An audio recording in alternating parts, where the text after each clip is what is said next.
Fue escrito más o menos 500 años antes de que Jesús naciera. Eso lo hace un poco más especial, porque ¿cómo es posible que un profeta escriba o hable acerca de que va a venir un niño que va a nacer con las características de Jesús? Y 500 años antes, él con esa seguridad de parte de Dios puede hablar a su pueblo y a las personas que eso va a pasar y suceda. Y esto es una de las cosas que hace que Jesús sea un personaje totalmente incomparable con cualquier otro ejemplo. No existe otro ser humano que haya cumplido con más de 300 profecías dichas por él mismo, no existe. Hay muchos líderes espirituales que han dejado legados y buenos ejemplos, pero solamente Jesús es un personaje que puede cumplir con tantas profecías. Y una de las profecías es la que vamos a estar viendo el día de hoy. El versículo que vamos a estar viendo está en el capítulo 9 de Isaías 9:6. Solamente vamos a estar viendo un versículo, así que si usted tiene la Biblia podría estarlo buscando. Nosotros usamos la Nueva Biblia de las Américas y la usamos porque es muy fiel al idioma original, pero también es contemporánea. Isaías 9, versículo 6. Y vamos a estar explicando todo lo que vamos a estar hablando durante este tiempo en base a este versículo. Pero la Biblia debe ser explicada en el contexto. Es decir, nosotros solamente como un capítulo de una película no podríamos saber de qué se trata el capítulo o el momento de la película si no conocemos toda la película. Y asimismo es la palabra de Dios. Y por eso vamos a hablar un poquito acerca de en qué momento estaba sucediendo esta porción que el profeta Isaías habló para su pueblo acerca de que Dios se había hecho hombre. Vamos a leerlo juntos. Isaías 9:6 dice: porque un niño nos ha nacido, un hijo nos ha sido dado, y se llamará su nombre admirable, consejero, Dios poderoso, Padre eterno, príncipe de paz. Lo que estaba hablando Isaías era acerca de Jesús, 500 años antes. Eso nos dice algo muy importante, y es que Dios tiene todo calculado, bajo control. Pero para tener un poquito más de contexto, el contexto de Isaías era un contexto de reyes. No había presidentes, no había Unión Europea, no había estados políticos como los conocemos hoy. Lo que habían eran reyes. Y el actuar de los reyes era que los reyes conquistaban tierras y asimismo en su conquista ellos establecían sus políticas, sus prioridades. No había un estado que dijera usted no puede entrar aquí como lo vemos hoy. Tal vez hay fronteras en las que tal vez otros estados no pueden entrar porque las políticas son que el gobierno no lo permite. Sería como una guerra mundial, sería un irrespeto a la soberanía de cada país. Pero en este tiempo los reyes tenían la libertad de conquistar, sí, tenían más poder y llegar a acuerdos tal vez con otros reyes, pero ese era el contexto en el que se movía este momento de la historia del pueblo de Dios.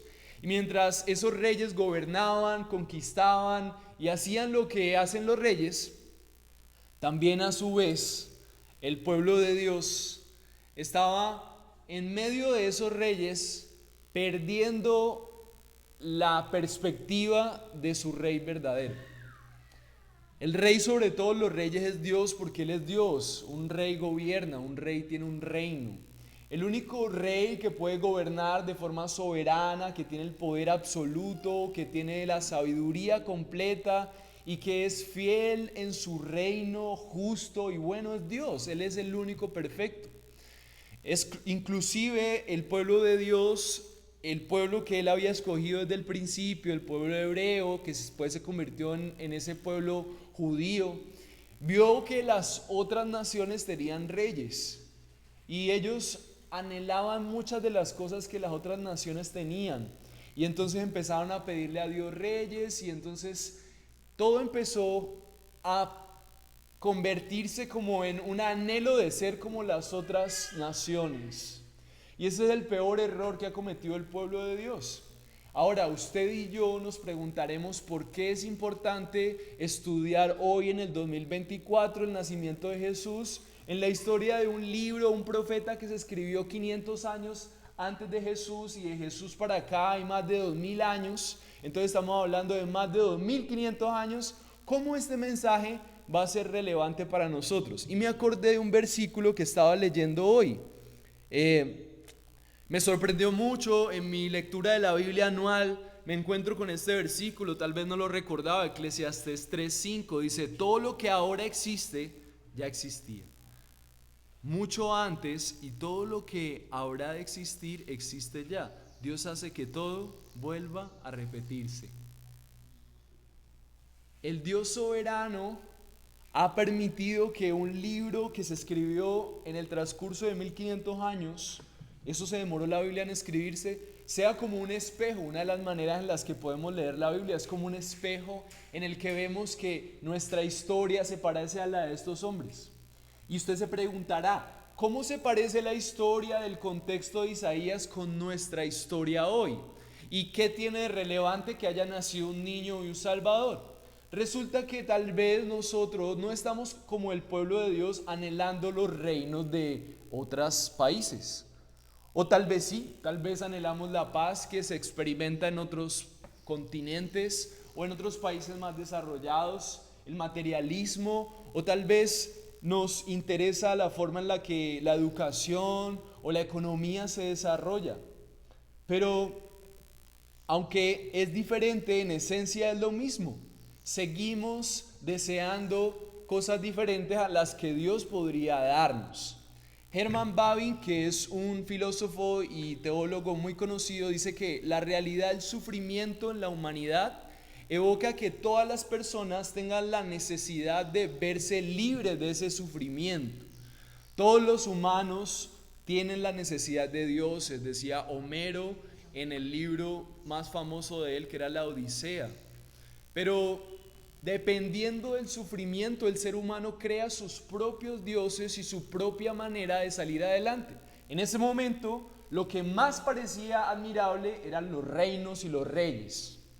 Entonces el pueblo de Dios dejó de mirar a Dios como deseable, dejó de buscarlo como su esperanza y empezó a buscar la esperanza en el poder y la influencia de otros reyes.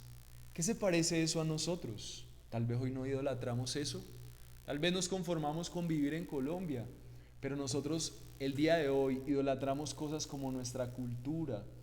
Nuestra cultura tiene unas cosas que son prioritarias, como por ejemplo, es evidente que Cali es un tanto más materialista que otras ciudades.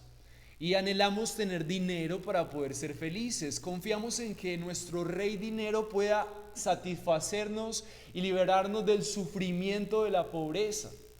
También anhelamos la salud o un amor o una experiencia, no sé cuál sea tu búsqueda, pero la lucha por la existencia y de protección y luchar con las fuerzas del caos, la violencia en la naturaleza, la violencia en la ciudad, hace que los humanos creamos y creemos culturas y formas en las que esperamos que eso nos saque adelante. Por ejemplo, en la actualidad, según los filósofos y la gente que sabe interpretar las culturas, lo que predomina es el humanismo. Entonces tal vez las personas no quieren ser como el cantante de moda, tal vez eso fue para temporadas pasadas. Pero el humanismo lo que está diciendo es que la necesidad del ser humano es que cada individuo sea su imperante rey. Cada uno haga lo que bien le parezca, y esa es la forma en la que tal vez hoy estamos idolatrando los reinados, que nosotros seamos reyes. Y es por eso que es tan difícil seguir a Dios, porque la historia de que Jesús sea Dios que se hizo hombre es la historia de que en la humanidad caminó solamente el único rey que existe, y ese rey no eres tú, es Dios, el único rey verdadero. Entonces, hoy vamos a darnos cuenta que necesitamos comprender lo grande que es el Dios que se ha hecho hombre para salvarnos de nuestro mayor problema, y es que nosotros nos creemos los reyes de la vida y los reyes de nuestra propia existencia. Y eso vamos a ver qué tiene de malo, y es que cuando olvidamos que Dios es el rey verdadero, ya que nosotros no somos perfectos, ya que nosotros no tenemos conocimiento de todas las cosas y no tenemos poder absoluto para gobernar, nuestro reino es deficiente y por lo tanto egoísta y por lo tanto vacío. Entonces cualquier cosa en la que nosotros pongamos nuestra esperanza pues va a terminar frustrándonos y trayendo mucha más necesidad al mundo que nos rodea. Entonces,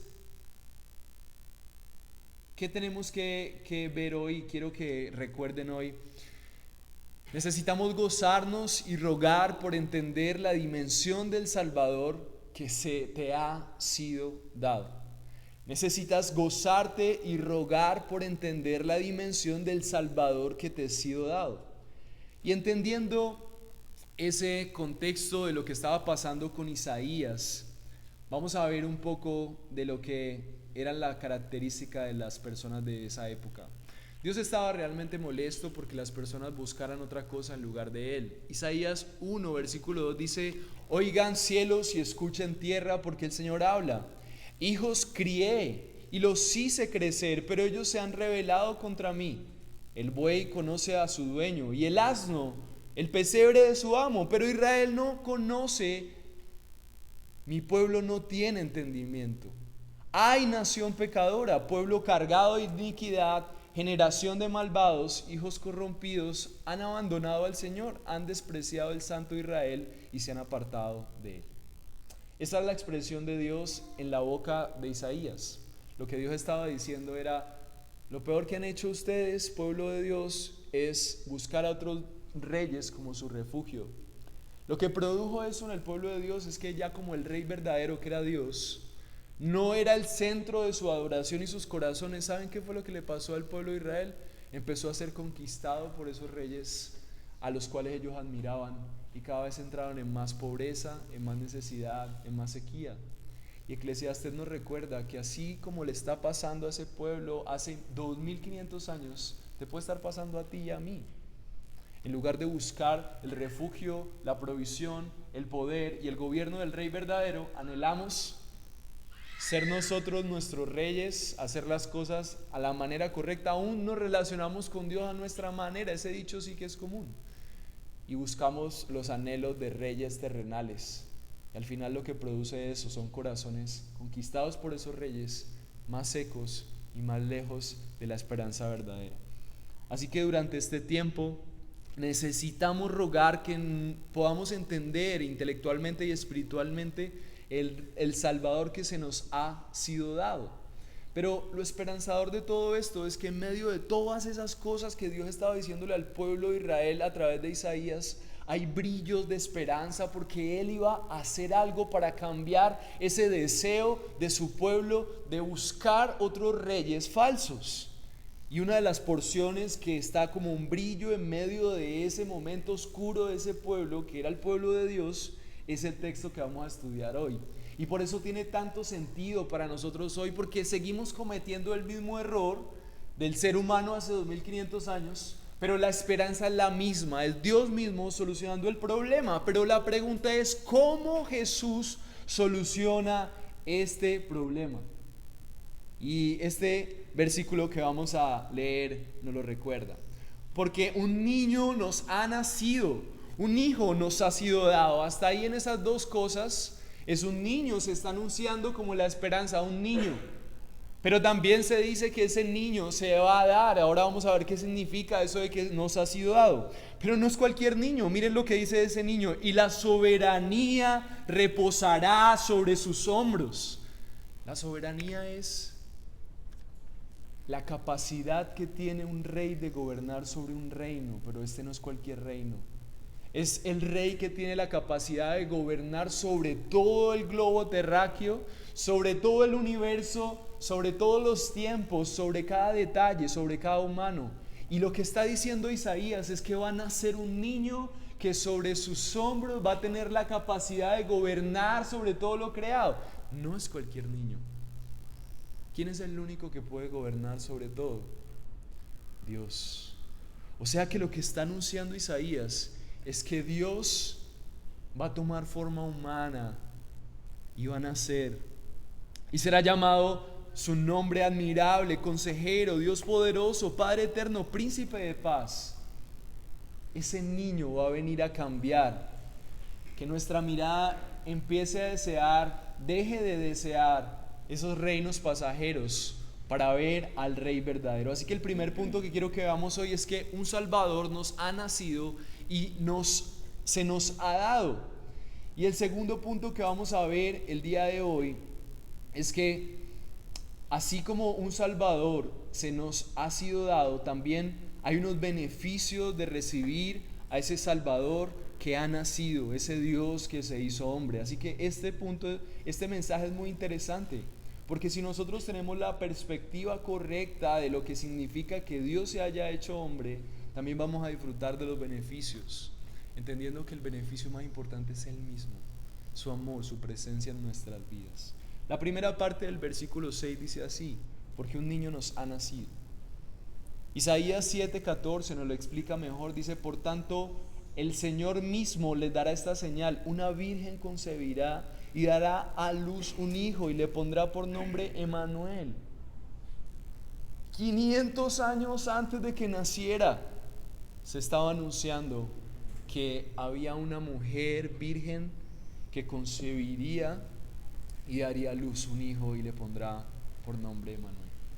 Emmanuel es un nombre simbólico que quiere decir Dios con nosotros. Lo que quería decir Isaías aquí es que ese niño que nacería de esa virgen es Dios hecho hombre. Entonces, ¿qué y por qué es tan importante que nosotros podamos comprender que Dios se haya hecho hombre? ¿Por qué es tan importante para nosotros entender que el Salvador que se nos ha sido dado no es cualquier ejemplo de vida, es Dios hecho hombre? ¿Por qué era necesaria la completa humanidad de Jesús? Esto es una verdad profundamente teológica. Cuando Juan el Bautista escribió una de sus epístolas en Primera de Juan, él se dio cuenta que uno de los errores más graves que puede cometer las personas, el pueblo de Dios, la gente que cree en Dios, es creer que Jesús no fue hombre. Para resumir la idea, Jesús fue completo hombre y completo Dios. Hoy no vamos a hablar de la parte que habla de que fue también completo Dios. Pero una de las cosas que pasaba en esas épocas, más adelante en la época de Juan, fue una herejía que se llamó docetismo. Y el docetismo lo que decía era: no, Jesús no fue hombre. Jesús simplemente fue como Dios y por eso pudo superar todas las cosas, por eso hizo milagros, pero él era como una mezcla tal vez entre una carne, pero todo era Dios. Nunca la tentación pudo ejecutar una influencia en él. El problema de esa forma de pensar es que esta esperanza que está proponiendo Isaías para el pueblo de Dios de que un niño nos ha nacido no tendría tanto sentido. ¿Por qué? Porque si Jesús, por ejemplo, no tuvo que luchar con la tentación, entonces no es una esperanza para nosotros. Solamente es un ejemplo de moral, pero no nos muestra cómo caminar frente a la vida. Entonces Juan, en su epístola, en Primera de Juan 4, versículo 2, dice: en esto pueden discernir quién tiene el Espíritu de Dios. Todo el profeta que reconoce que Jesús ha venido en cuerpo humano es Dios, y todo profeta que no reconoce a Jesús no es de Dios, sino es el anticristo. Lo que Juan estaba tratando de explicar aquí es que es muy importante para la fe de los creyentes entender que la razón por la cual Dios se hizo hombre es para soportar lo que tú hoy estás soportando. Para que tú puedas entender que con tu fe puesta en Jesús, así como Jesús fue completamente hombre y su relación con Dios le impulsó para sobrellevar las tentaciones que tú hoy estás teniendo, asimismo con tu fe puesta en Dios y la presencia del Espíritu Santo en tu vida, tú también puedes, porque Jesús pudo hacerlo. De una manera que no conocemos, Jesús fue completamente Dios, pero no usó su deidad para sobrellevar las tentaciones. Por eso Jesús tenía que orar en la noche, orar en la mañana. Por eso Jesús se cansó y tenía que dormir. Por eso Jesús comió. Él no usó sus poderes sobrenaturales para vivir aquí en modo fácil las tentaciones. También lloró por la muerte de su amigo Lázaro. También experimentó la tentación, pero no pecó, porque nos mostró que era posible en una relación con Dios nosotros superar nuestros vicios, tentaciones y todas las cosas. Entonces, ¿por qué es tan esperanzador escuchar que un pueblo que anhela a dioses, anhela reyes y anhela cosas de otros reinos, se le diga, un niño nos ha sido dado? Porque la vida de Jesús, esa misma que experimentó tentación, dificultad y pudo proseguir, también es la vida que nosotros podemos tener cuando ponemos nuestra confianza en Él.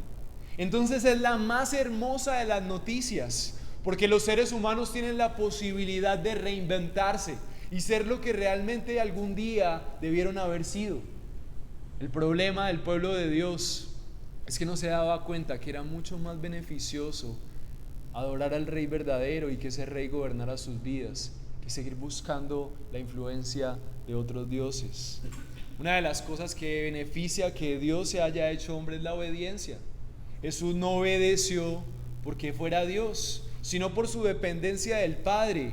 Él es el representante de una humanidad que puede obedecer. Cuando Adán falló, Él es el representante de una nueva humanidad que puede obedecer cuando pone su confianza en Jesús y cuando quiere agradarle. Él se hizo hombre para hacer un sacrificio vicario. ¿Eso qué quiere decir? Lo que quiere decir es que Él tuvo que hacerse hombre para, como hombre, sacrificar la vida delante de Dios de lo que debimos haber sido nosotros como hombres. Como ningún hombre pudo haber sido agradable delante de los ojos de Dios, entonces Dios se hizo hombre para ser el hombre que representara a toda la humanidad. Entonces, si Jesús no hubiera tenido que soportar las tentaciones como hombre, su sacrificio delante de Dios no sería real, sería simplemente como un teatro. Él tuvo que sufrir y tuvo que soportar las tentaciones como tú las estás soportando, para que Él sea el representante de un humano como tú y como yo, que la razón por la que nosotros no agradamos a Dios es porque no queremos y porque decidimos anhelar y desear a otros reyes. Pero fue importante que Jesús obedeciera para cumplir el propósito original de que el hombre gobernara la creación. Por eso Dios se encarna, porque lo más hermoso que nosotros tenemos es que sin nosotros pedirlo somos los que cooperan. Cuando Dios crea al hombre en el inicio, le dice: gobierna, fructifica, sojuzga, palabras que son solamente de gobernantes. ¿Qué es lo que Dios quiere con los humanos? Que gobiernen la tierra bien. Pero cuando el ser humano empezó a anhelar esos reinos egoístas, ese tipo de ejemplos de vida en donde hoy solamente vemos como el placer, la riqueza, el egoísmo nutren nuestra vida, entonces dejamos de hacerlo bien y perdimos el privilegio de gobernar junto con el Rey verdadero. Entonces, ¿por qué Jesús se hace hombre? Porque Él demuestra cómo debería ser nuestro papel, una vida entregada en el amor, el servicio, la entrega y el amor hacia los demás caracterizó la vida de Jesús, y así gobernó con servicio y amor. Entonces el anuncio de que Dios se haya hecho hombre es también ayudarnos a entender que si la vida de Él está en nosotros, nosotros podemos volver a ser ese pueblo de Dios que puede gobernar en amor y servicio a los demás. También nos recuerda que cuando Jesús se hizo hombre, no solamente se quedó en la cruz. Cuando Jesús se hizo hombre, murió, pero también resucitó. Y Él no resucitó en un cuerpo espiritual solamente, sino que Él fue y comió con sus discípulos. Entonces, que Dios se haya hecho hombre nos muestra cómo van a ser los cuerpos de los que después de que Jesús venga y le renueve, van a tener cuerpos glorificados. Entonces es necesario que entendamos que cuando Jesús está gobernando, Jesús no está gobernando en cualquier forma, Él está gobernando un cuerpo humano, pero glorificado. Entonces lo que nos mostró Jesús es que los cuerpos humanos van a ser transformados. Y por eso es importante que Jesús se haya hecho hombre, porque nos recuerda que cuando Él resucitó, resucitó como humano, como un humano perfeccionado. Y también es importante recordar que Él se hizo hombre para que Él mismo pueda ser un buen representante de nosotros. Él no está en el cielo mirándonos, yo no sé qué estarán viviendo estas personas. Él está cumpliendo esa labor de entendernos, porque es un niño que nos ha nacido. Él nació y Él entiende lo que sientes, tu soledad, tu abandono, tu bancarrota, tu enfermedad, tu pobreza, aún tu orgullo, y Él conoce todas esas cosas porque todas esas cosas fueron tentaciones para Él. Nunca pecó, pero vio y experimentó y puede interceder por nosotros. Y por eso es una gran noticia que Él se haya hecho hombre. Así que hoy yo quiero animarte a que te goces y que ruegues por entender la dimensión del Salvador que se te ha sido dado. Wayne Grudem argumenta, por ejemplo, la fortaleza moral de la naturaleza de Cristo estaba como una especie de respaldo que le hubiera servido para entender que la vida humana es una vida que necesita estar en completamente dependencia de Dios y que la fortaleza de su naturaleza divina le impulsaba para enfrentar las tentaciones, no en forma de Dios, sino en forma humana, impulsado por el Espíritu de Dios, que podía convertir las piedras en pan en medio de su tentación en el desierto, cuando el diablo le dice, convierte las piedras en pan. Pero en lugar de eso, él decidió afrontarlo como humano y abstenerse de usar sus dones milagrosos para convertir las piedras en pan, para experimentar lo que significa el hambre como tú la experimentas, tu necesidad, tu soledad. Entonces, si Jesús se hace humano en verdad, entonces para nosotros hoy debe ser diferente el hecho de celebrar de que Dios se haya hecho hombre, porque nos ayuda a entender que Él perdió su reino para comprenderte a ti, para que tú pudieras disfrutar de relacionarte con un Dios que sabe lo que sientes, empatizarse contigo. Pero no solo eso, miren lo que dice Isaías 6, dice, porque un niño nos ha nacido. Y después dice el segundo renglón, dice, un niño nos ha sido dado. Comprendiendo lo que significa que Dios haya nacido, vamos a entender qué significa esto de que nos ha sido dado. Isaías 11:1 dice, brotará del retoño de Isaí un vástago, de sus raíces dará fruto. El mensaje de Isaías era un mensaje de condenación de Dios hacia un pueblo que no quería buscarle a Él como rey.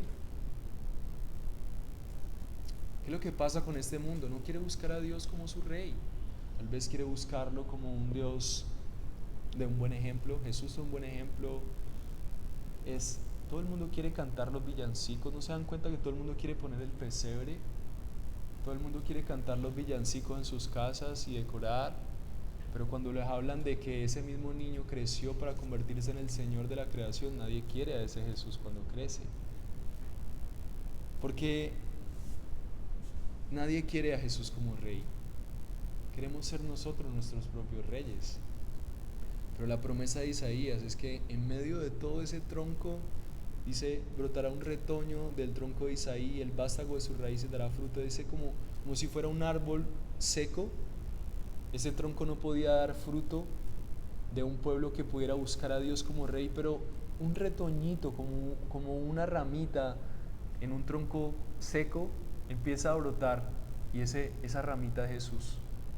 Ese hombre en representación de todo ese tronco que es la humanidad de Jesús, hecho hombre, para dar una nueva vida. La humanidad no podía encontrar vida encontrando a Jesús como su Dios, pero Jesús se hizo hombre para representar a la humanidad que no podía. Y Romanos 8:32 dice, el que no eximió ni a su propio Hijo, sino que lo entregó por todos nosotros, como no nos concederá también con él todas las cosas. Dios, al ver una humanidad que vivía en contra de sus propósitos y buscando otros deseos, y en este momento mientras narro esto, piensa en cómo tú buscas tu propio beneficio en lugar de reconocer a Jesús como tu Dios. Y eso es una realidad triste, eso lo vivo yo cada día, eso lo vives tú. Lo hacemos de formas diferentes, buscando nuestros propios planes. Empieza el 2025, ya tenemos planes, pero seguramente no le preguntamos a Dios. No nos interesa buscar su palabra, muy poco congregarnos, muy poco tener una relación con Él. Pero Dios, ¿qué hace cuando nos ve así? La buena noticia y lo hermoso es que Dios sabe que nosotros no podemos vivir para Él y que nosotros nos rindamos ante su reino y señorío. Entonces Dios se busca una manera de solucionar el problema. Entonces, como si nosotros fuéramos ese tronco muerto, en medio de ese tronco muerto, Dios hace que nazca un nuevo retoño, un nuevo humano que sí puede vivir para Dios. Cuando nosotros entendemos que Jesús se nos es dado, es como si Jesús fuera una semilla en tu vida, de ese humano que pudo vivir para su gloria durante 33 años que fue Jesús. Y cuando tú pones tu confianza primero en reconocer que tú eres como ese pueblo, que no buscas sino otros dioses y otros anhelos, no sé si puedes verlo, puedes reconocer en tu vida como tú no reconoces a Dios como tu Señor. Yo puedo verlo en mi vida.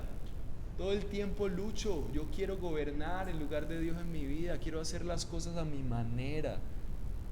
Aún las iglesias están caracterizadas por formas muchas veces humanas. Aún muchos de los ejemplos más morales son la expresión de gente que quiere hacer las cosas a su manera, aunque sean cosas buenas.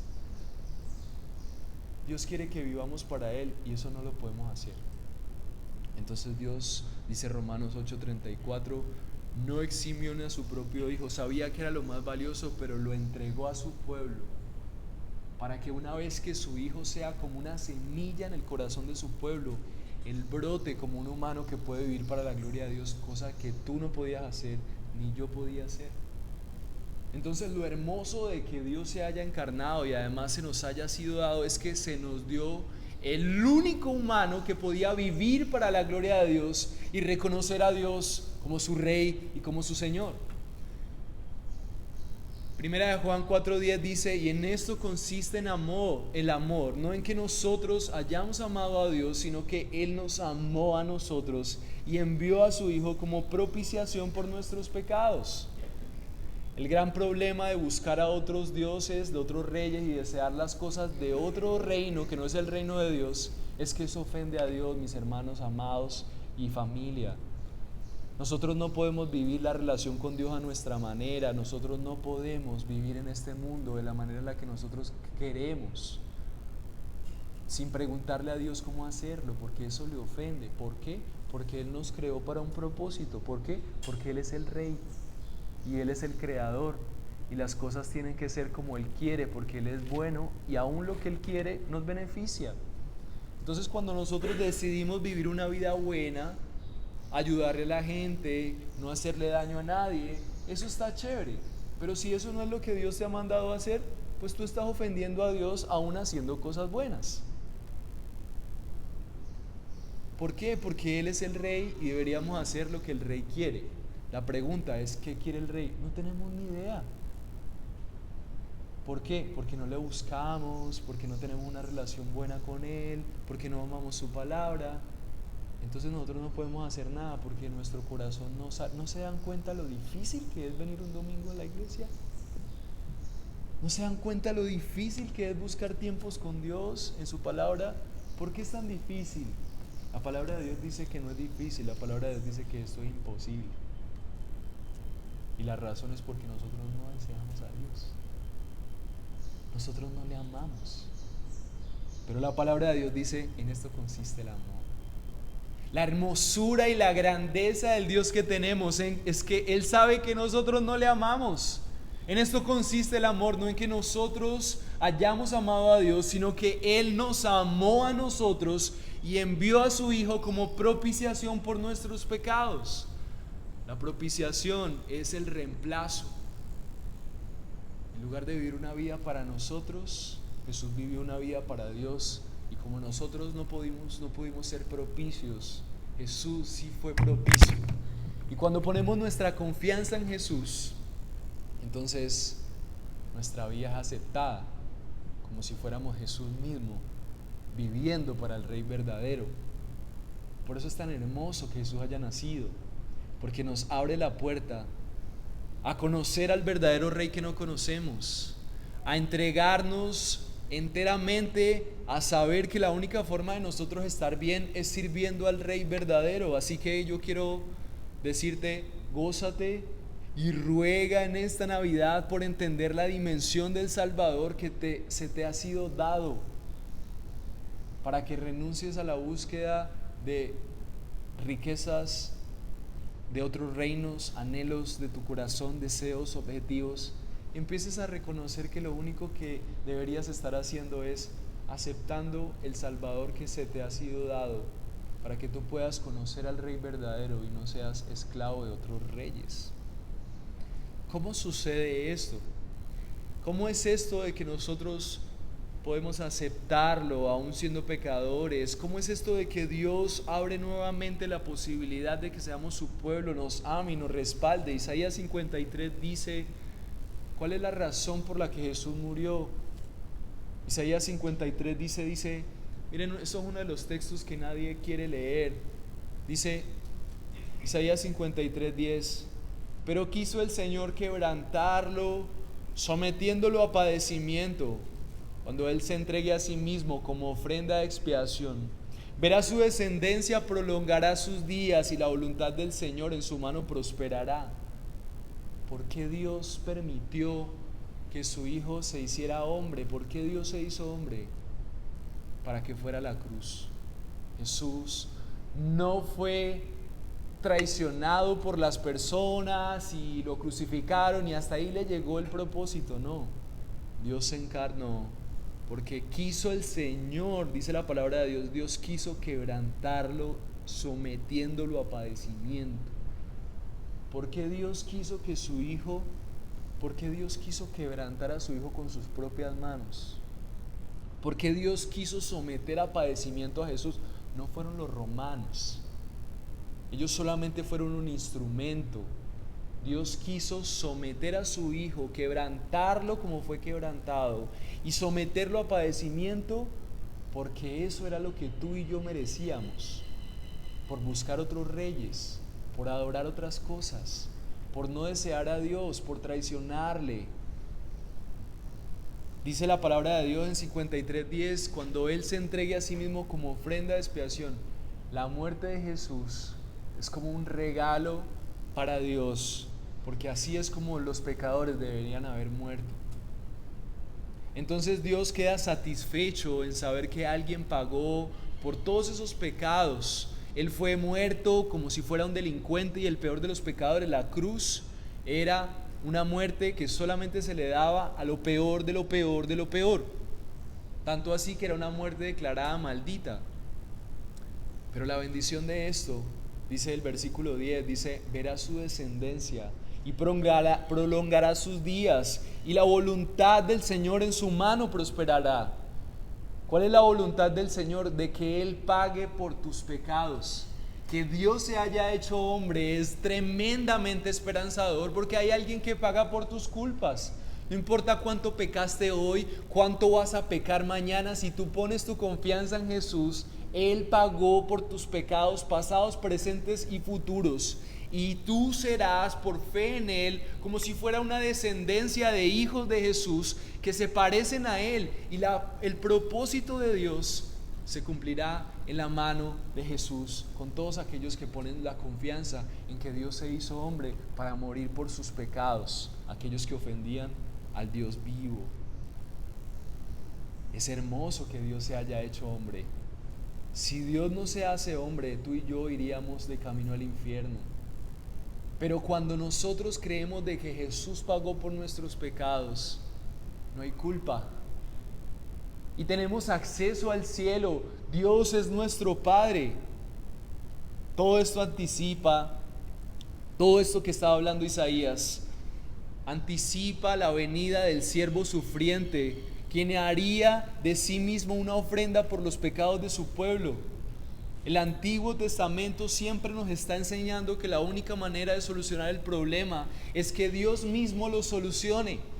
Y Dios solucionó el problema no dejando de ser justo, sino haciendo justicia. Romanos 15:8 dice, pues les digo que Cristo se hizo servidor de la circuncisión para demostrar la verdad de Dios, para confirmar las promesas dadas a los padres. ¿Qué es lo que Dios quería cuando Jesús murió en la cruz por ti y por mí?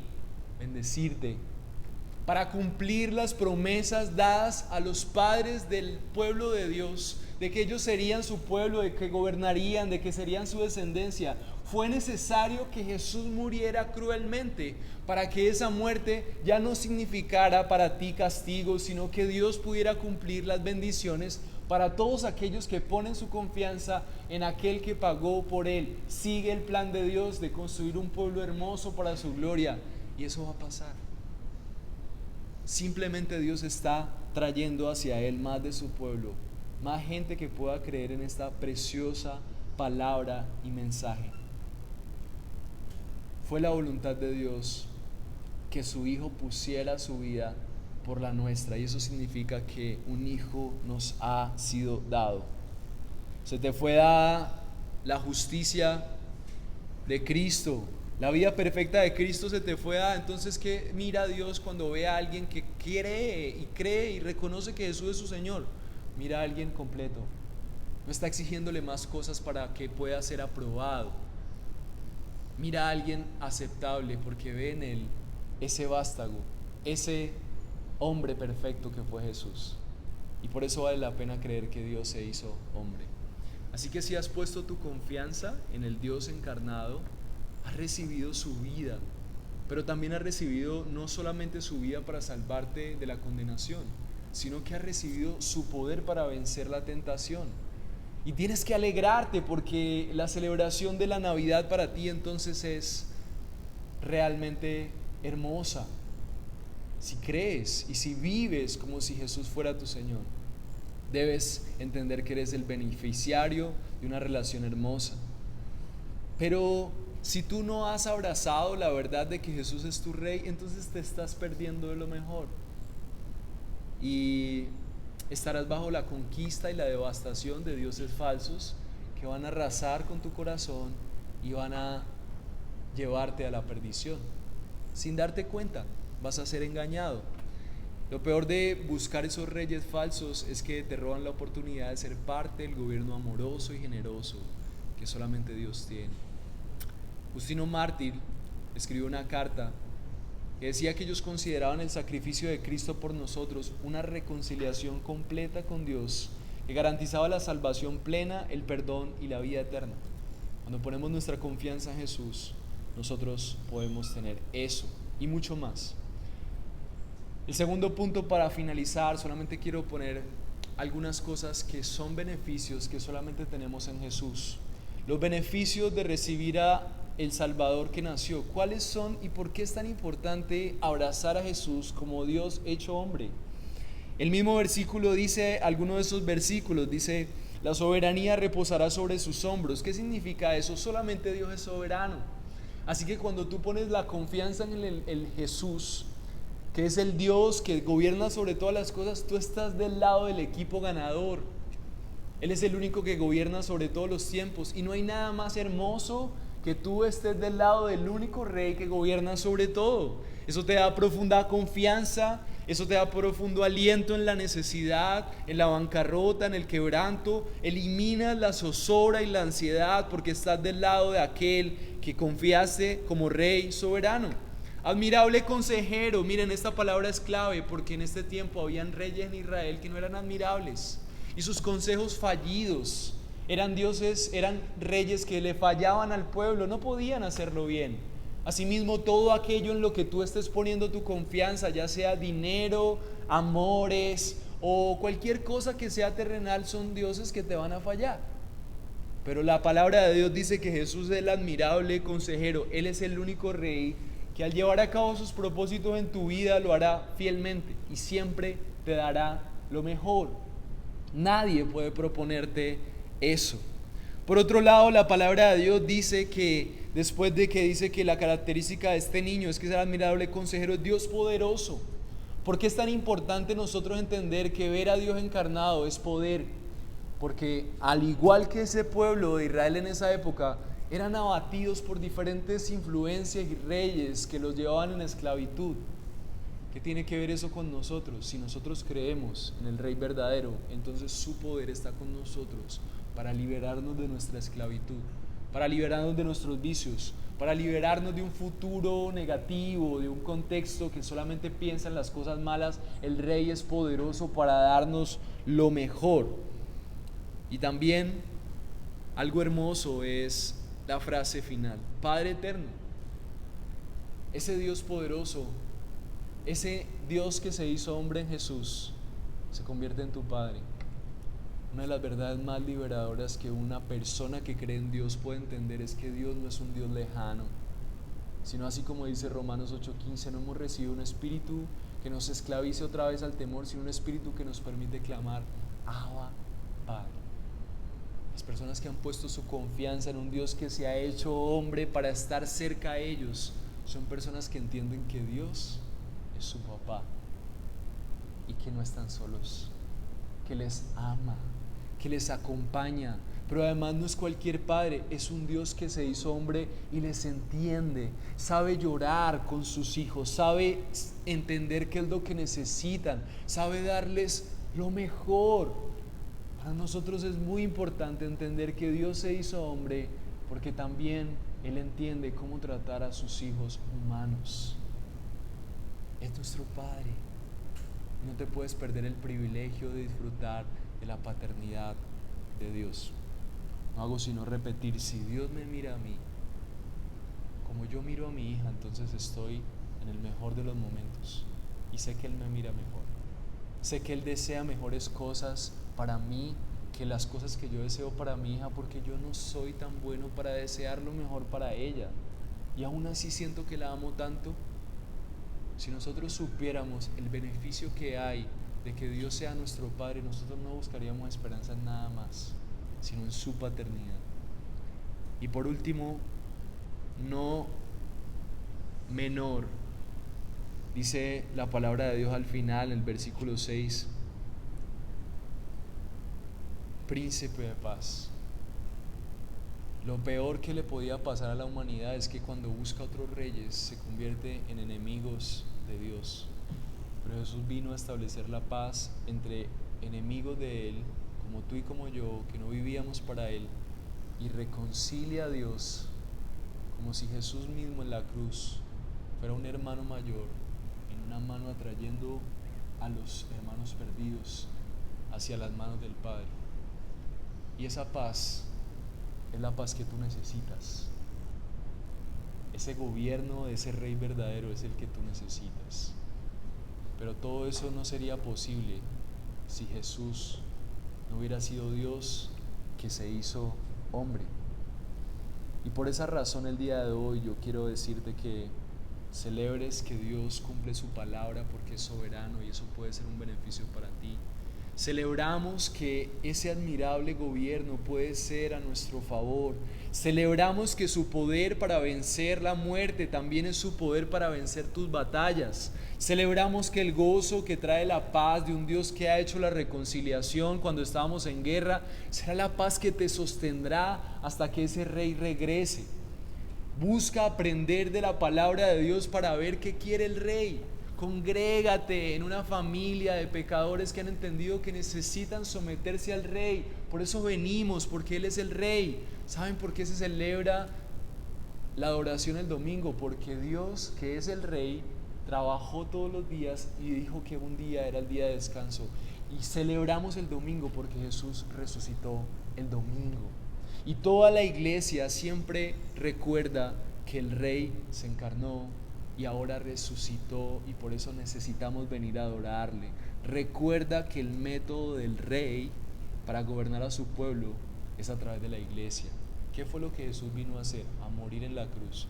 ¿Y qué fue lo que Él hizo como su obra práctica? Él fue el que inició la iglesia. Jesús. Efesios dice que Él es la cabeza de la iglesia y Él fue el que estableció este método. Así que congrégate como una manera en la que tú puedes disfrutar del reino de Dios. Y recuerda que la mejor manera de servir al rey es siendo cuidado, siendo oveja. Y también, así como eres cuidado por otras personas que te están cuidando en la representación del rey, también en este tiempo anuncia que hay un rey verdadero. Y disfruta de la encarnación y la entrega del Salvador que te ha sido dado, y anuncia la adoración a una cultura que está buscando otros reyes. Gózate, gózate, te lo ruego, gózate de que Dios se haya hecho hombre. Ruega por entender la dimensión del Salvador que te ha sido dado. Les invito a que oremos. mientras cantamos la primera canción, preparamos la primera canción. Que este sea el momento en donde ustedes pueden pedir junto conmigo que el Señor nos ayude a entender la dimensión del Salvador que se nos ha